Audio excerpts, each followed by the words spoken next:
I still remember the smell of smoke when I first stepped off the transport truck. The war had already taken the color out of everything: the sky, the soil, even people's faces. My name is Clara. I came here as a nurse thinking I could heal. But the truth is, no one leaves a war without blood on their hands, even those who came to save. The hospital tents were lined with cots, men screaming for morphine, others begging for a priest. I kept my head down, hands trembling as I cleaned wounds that wouldn't stop bleeding. That night, I asked myself, how can anyone stay human here? Would you have the courage to face that every day? Then I met Captain Alexander. His presence silenced a room without a word. He wasn't cruel, just detached. Some said he'd seen too much. Others whispered he'd done worse. Yet, when a soldier tried to corner me behind the mess tent, Alexander appeared like a shadow and saved me. Don't trust anyone, he said. And I didn't, except him. The first snow came early that year. White flakes over burnt metal, like the world pretending to be pure again. Alexander handed me his coat. You'll freeze before the war ends, he murmured. I almost laughed, but deep down, I felt something break. Hope, maybe. Or innocence. One night, an explosion shook the camp. I ran into the chaos, people screaming, lights flickering. In the middle of it, two bodies, a child and a soldier.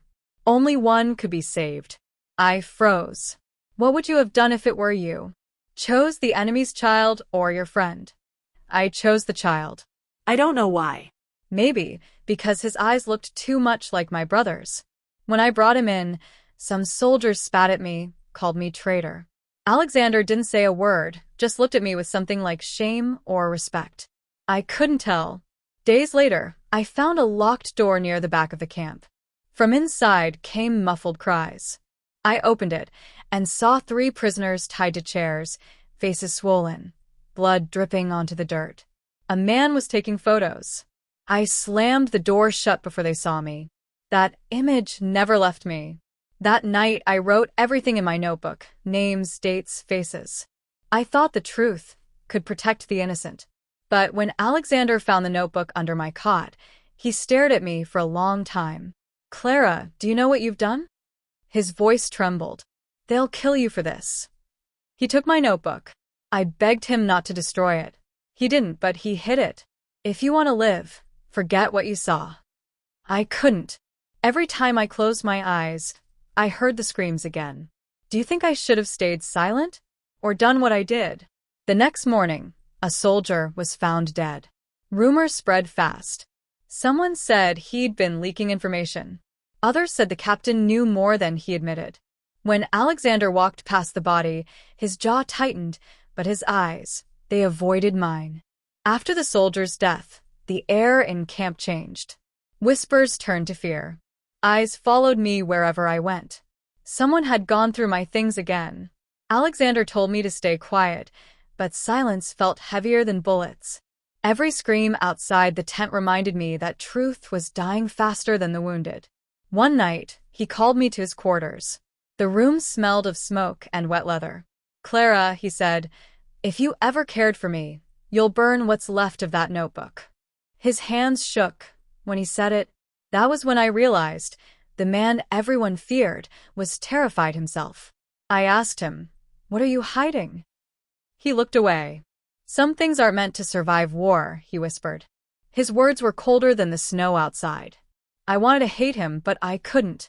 Maybe because I saw the same exhaustion in his eyes that lived in mine. The bombing started again. We rushed to evacuate the wounded. I carried the same boy I'd saved weeks before, his small body limp, eyes wide with confusion. Why are they doing this? He asked. I had no answer. Sometimes the worst truth is silence itself. After that night, Alexander disappeared. No one knew where he'd gone. Rumors said he'd been transferred. Others said he'd been executed. But I found something hidden under my mattress, the notebook. He'd returned it. On the last page, he'd written, if I don't come back, tell them the truth. I didn't sleep for days. Should I expose what I'd seen? Or would that make every death meaningless? Tell me, if you were me, would you risk your life to reveal it? or carry the lie forever. A week later, our camp was overrun. I ran through the forest, blood freezing on my hands, gunfire echoing behind me. I don't remember how long I walked. When I woke up, I was in a small house, rescued by villagers who hid me until the war ended. Years passed. I moved to Lisbon, started over. New name, new country. But the nightmares never stopped. Every night, I heard Alexander's voice. Tell them the truth. I thought about burning the notebook so many times, but I couldn't. It felt like he was still alive inside those pages. I met a journalist once. He was writing about war crimes from that region.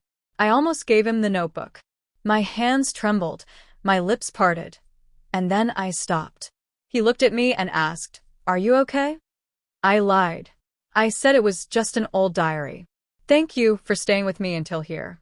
The best and the worst part of the story still lies ahead. What I'm about to tell you is the reason I can't sleep at night. The journalist returned months later.